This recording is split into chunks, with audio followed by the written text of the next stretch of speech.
The air shimmered with the oppressive heat of a late Texas afternoon, but for the Miller family, the rising temperatures were secondary to the boiling fury that simmered within their usually tranquil ranch. Dust motes danced in the golden light filtering through the barn doors, illuminating the agitated swish of a massive tail belonging to Ferdinand, their prize-winning black Angus bull. Ferdinand, a creature of immense power and surprising gentleness, usually spent his afternoons in a state of bovine zen. But today, even he seemed to sense the tremor of outrage that had just ripped through the Miller homestead.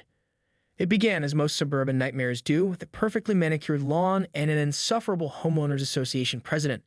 Arthur Finch, a man whose starched polo shirts and perpetually pursed lips were as much a part of the landscape as the meticulously pruned rose bushes in his own yard, had decided that the Millers' rustic, albeit sturdy, wooden fence was an affront to the aesthetic integrity of their burgeoning rural-suburban hybrid community. The Millers, old-school ranchers who had seen their sprawling acreage slowly chipped away by developers, had grudgingly adapted to the encroaching subdivisions. They tolerated the HOA's endless newsletters about permissible paint colors and lawn ornaments, but their property line, marked by that very fence, was sacred. It was more than just a boundary, it was a demarcation between their world of honest dirt, hardworking animals, and quiet independence, and Finch's world of manicured conformity and petty regulations. On this particular sweltering Tuesday, Finch in his gleaming, custom-fitted golf cart, which he inexplicably referred to as his patrol vehicle, had pulled up to the Millers' fence line. He wasn't just observing, he was performing an inspection, a theatrical display of his self-appointed authority. He had a clipboard, a pen, and an air of self-importance that could curdle milk. Sarah Miller, a woman whose patience was as long as a summer day but whose temper, once roused, was like a sudden thunderstorm, watched him from her kitchen window. Her husband, Tom, a man of few words but considerable strength, was out in the pasture, checking on the herd. Their teenage son, Jake, was engrossed in a video game, oblivious to the brewing storm. Finch, after circling the offending section of fence like a vulture eyeing carrion, stopped. He pulled out a small, silver tape measure, meticulously checking the height, muttering to himself about non-compliant materials and rustic blight. Sarah's jaw tightened. She knew what was coming. Finch had been sending increasingly aggressive notices about the fence for weeks, threatening fines and demanding its replacement with a pre-approved vinyl alternative. The Millers had ignored him, their resolve hardening with each condescending letter. This fence had stood for 50 years, built by Tom's grandfather, and it wasn't going anywhere. Then he did it.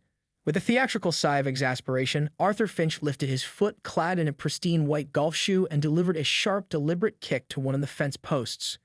The old wood groaned, a splinter flew, and a section of the top rail visibly sagged.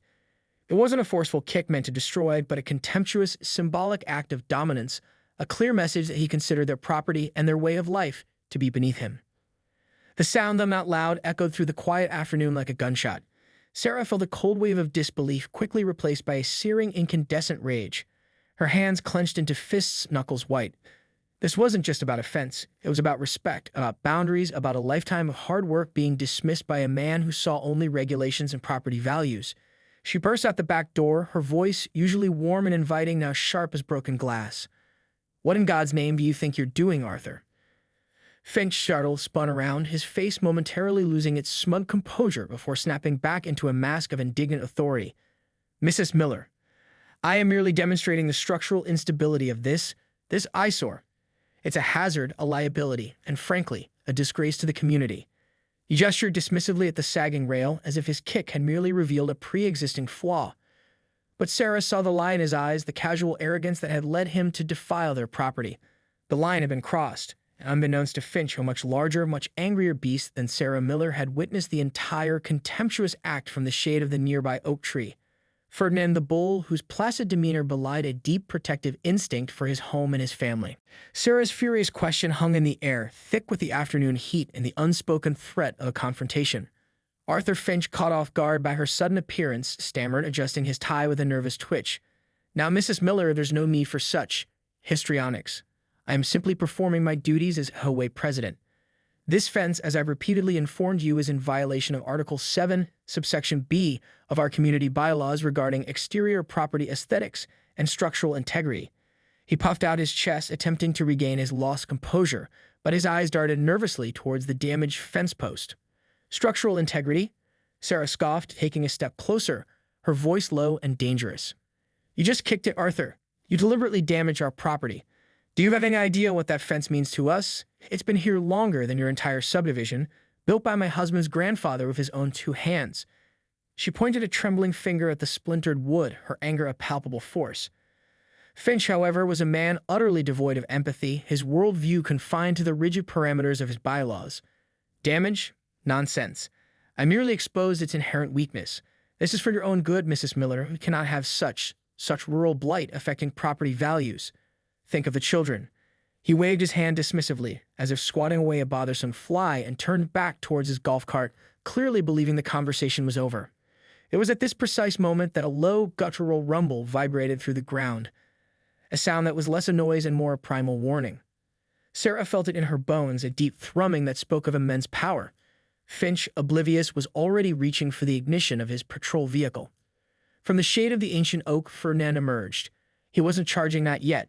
He moved with a deliberate, almost ponderous gait, his massive head held low, his eyes, usually soft and intelligent, now narrowed to dark, furious slits. His nostrils flared, snorting out puffs of dust, and a deep, resonant bellow erupted from his chest, shaking the very air. It was a sound that spoke of ancient instincts, of territory violated, of family threatened. Arthur Finch finally looked up, his hands still on the golf cart key. His eyes widened, his face draining of color as he took in the sheer size and undeniable anger of the bull. Ferdinand was a magnificent animal, over a ton of solid muscle, and at this moment he was radiating pure, unadulterated menace.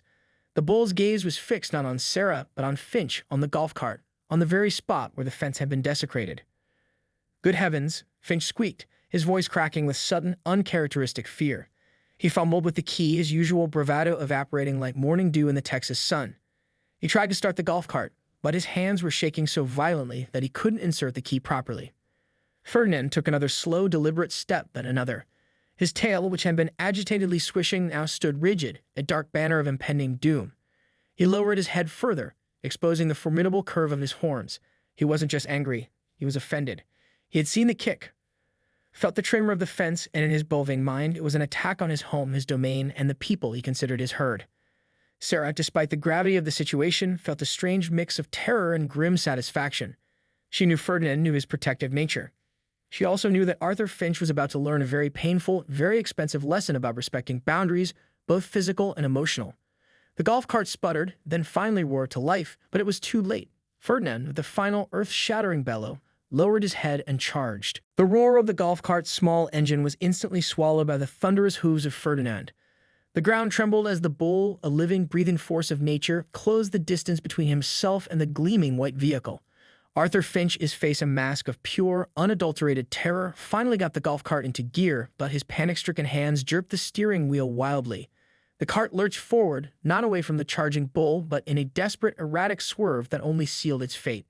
Sarah stood frozen, a silent witness to the unfolding chaos. Part of her wanted to shout to warn Finch, but another, darker part of her, still simmering with the injustice of the kicked fence, felt a morbid fascination. This was the universe, perhaps delivering a very large, very horned dose of karma. Ferdinand, with the precision of a seasoned predator, didn't hesitate. His massive head, adorned with those formidable horns, connected with the side of the golf cart with a sickening crunch.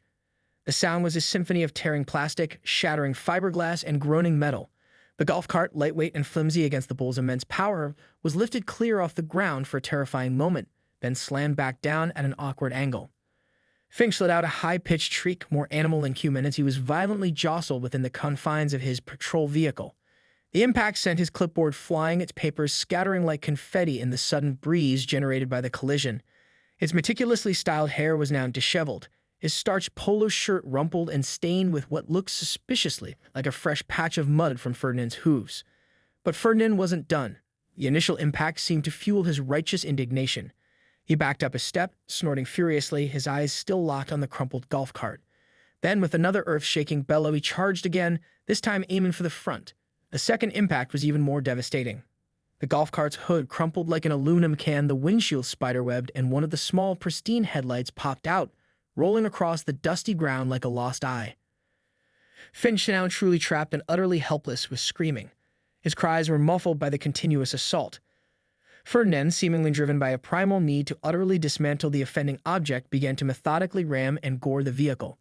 He cooked a horn under a wheel well, tearing off a section of the bodywork. He butted the side doors, bending them inward. The golf cart, once a symbol of Finch's petty authority, was rapidly devolving into a mangled heap of plastic and metal, a grotesque parody of its former self. Sarah finally snapped out of her stunned silence. While a part of her felt a perverse satisfaction, the sheer destruction was escalating beyond anything she could have imagined. "Ferdinand, stop. That's enough," she yelled, her voice cutting through the din. Just then Tom, alerted by the unusual commotion and Ferdinand's enraged bellows, came running from the pasture, Jake hot on his heels. They arrived just in time to see Ferdinand deliver a final triumphant headbutt to the golf cart, sending it spinning on its broken axle before the bull finally slowly backed away, snorting with a deep, satisfied breath. The scene was one of utter devastation. The golf cart lay on its side, a twisted wreck. Arthur Finch, bruised, disheveled, and utterly humiliated, slowly, painfully extricated himself from the wreckage, his face pale with shock and a dawning, horrified realization of what had just transpired. He looked at the ruined vehicle, then at the massive, still agitated bull, and then at the Miller family, who stood silently, a mixture of shock and grim satisfaction on their faces. The silence that followed was broken only by the distant chirping of crickets and the heavy, triumphant breathing of Ferdinand. The immediate aftermath was a tableau of stunned silence. Arthur Finch, covered in dust and grime, gingerly touched his arm, wincing. His pristine white golf shoes were now scuffed and muddy, mirroring the state of his ego. He stared at the mangled remains of his patrol vehicle, as if it were a ghost, a phantom limb of his former authority. Tom, ever the pragmatist, was the first to break the silence. "Ferdinand," he said calmly, approaching the still snorting bull with a reassuring hand on his flank. "Easy there, boy. You've made your point." Surprisingly, Ferdinand responded to Tom's familiar voice, his breathing gradually slowing, the tension in his massive frame easing. Jake, wide-eyed with a mixture of awe and disbelief, circled the wreckage of the golf cart. "Whoa," he breathed. "He really did a number on it." Sarah, her initial anger now tempered with a nervous apprehension, finally spoke to Finch. "Arthur," she said, her voice more measured now. "Are you all right? Do you need help?" Finch flinched as if she had struck him. He glared at her, his face contorted with outrage. "All right? Are you kidding me, Mrs. Miller? Your beast attacked me. He destroyed my property. This is outrageous. I'm calling the authorities." He fumbled for his phone, his hands still trembling. Tom stepped forward, his calm demeanor a stark contrast to Finch's hysteria. "Now hold on a minute, Arthur. Let's think about what happened here. You came onto our property, you deliberately damaged our fence. That eyesore was a violation." Finch sputtered, interrupting him. "And that doesn't give your weapon the right to assault me and my vehicle." He finally managed to unlock his phone, his thumb hovering over the emergency dial. "He wasn't attacking you," Sarah interjected, her voice firm. "He was protecting his home. He saw you kick the fence. He reacted to a perceived threat." "A perceived threat?" Finch shrieked. "I was conducting an inspection. It's my duty as HOA president." "Your duty doesn't include vandalizing private property," Tom countered, his voice hardening. "And it certainly doesn't give you the right to provoke a bull that weighs over a ton." Jake, ever the observant teenager, pointed to the ground near the damaged fence post. "Look, Dad, there's a clear footprint right here."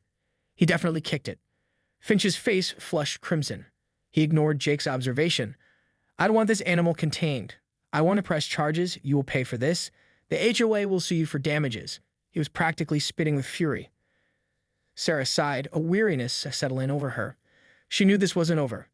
Finch's bruised ego and wrecked golf cart were a volatile combination. "Arthur, maybe we can talk about this calmly." "Calmly?" Finch repeated, his voice laced with disbelief. "There's nothing to talk about. This is an act of aggression. You will regret this, Mrs. Miller. You will all regret this." He jabbed furiously at his phone, his face a mask of righteous indignation and wounded pride. The distant wail of sirens began to drift across the Texas landscape, a sound that promised to escalate the already bizarre situation into a full-blown neighborhood crisis. The wail of the sirens grew louder, closer, until a gleaming white patrol car, ironically much more substantial than Finch's wrecked golf cart, pulled up to the Millers' property line. Two deputies emerged, their faces a mixture of professional stoicism and barely concealed curiosity as they took in the chaotic scene. The disheveled HOA president, the mangled golf cart, and the imposing figure of Ferdinand, now placidly chewing his cud near Tom. "Evening, folks," one of the deputies, a burly man named Deputy Reynolds, greeted, his gaze sweeping over the scene. "We got a call about a livestock incident." His eyes landed on Ferdinand, then the golf cart, a slow smile beginning to tug at the corner of his mouth. Finch, seizing the opportunity, rushed forward, practically tripping over his own feet. "Officer, thank heavens.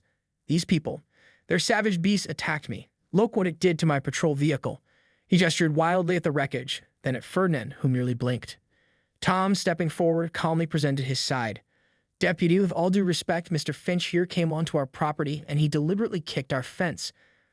Ferdinand, being a protective animal, reacted to the perceived threat to his home. Sarah added, "We have witnesses, Deputy. My son, Jake, saw the whole thing, and there's a clear footprint right where he kicked the fence." Deputy Reynolds, a local who knew the Millers and their reputation for honesty, raised an eyebrow.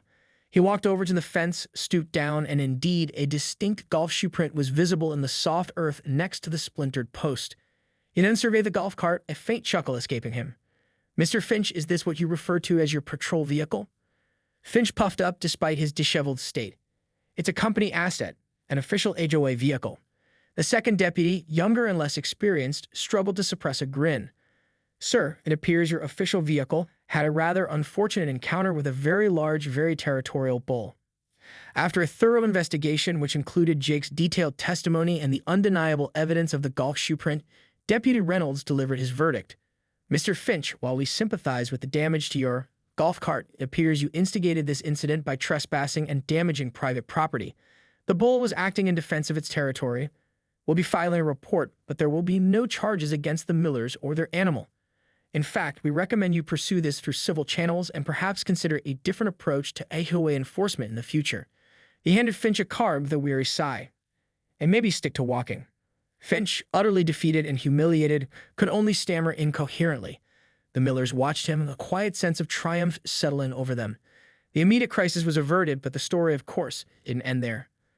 Word of Ferdinand's fence defense spread like wildfire through the community, reaching far beyond the confines of the HOA.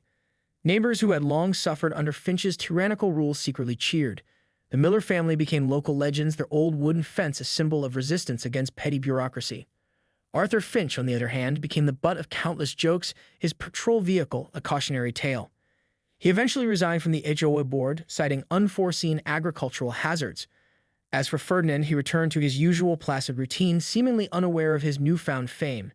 But every now and then, when a particularly shiny car drove too close to the Miller's property line, he would let out a low, rumbling bellow, a gentle reminder that some boundaries, especially those guarded by a ton of protective muscle, were simply not to be crossed. The fence, though slightly damaged, stood firm, a testament to the Miller's resilience and the unexpected powerful loyalty of a bull named Ferdinand.